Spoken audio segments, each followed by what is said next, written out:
தமிழுக்கும் தமிழர்களுக்கும் வணக்கம். இன்னைக்கு தமிழ்நாடே அதிகமாக பேசிக்கிட்டு இருக்க ஒரு விஷயம் அப்படின்னா, நடிகர்கள் போதைப் பொருள் பயன்படுத்திய ஒரு விஷயம் தான் அப்படின்னு நம்ம அனைவருக்குமே தெரிஞ்சிருக்கும். இது குறித்து பல்வேறு அரசியல் தலைவர்கள் அவங்களுடைய கருத்தை தெரிவிச்சிட்டு இருக்கும்போது, சீமான் அவர்கள் பார்த்தீங்கன்னா, யாருமே எதிர்பாராத விதமாக ஒரு அதிர்ச்சியான தகவலை வெளியிட்டிருக்காரு.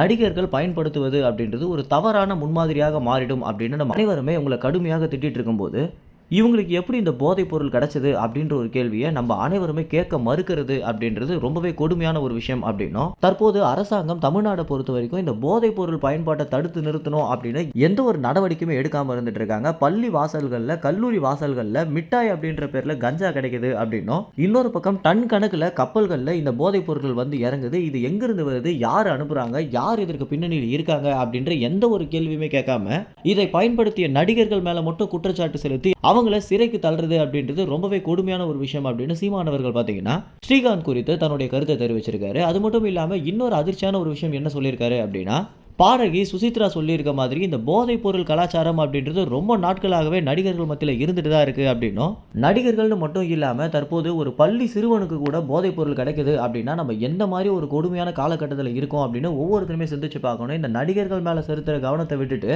இந்த போதைப் பொருளை உண்மையிலேயே யார் விற்கிறாங்க, யார் அனுமதி கொடுக்குறாங்க அப்படின்றத கண்டுபிடிச்சு நிறுத்தினா மட்டும்தான் உண்மையிலேயே இது எல்லா விஷயங்களையும் தடுத்து நிறுத்த முடியும் அப்படின்னு சீமானவர்கள் பார்த்தீங்கன்னா தன்னுடைய கருத்தை வேறு மாதிரி ஒரு கோணத்தில் தெரிவிச்சிருக்காரு.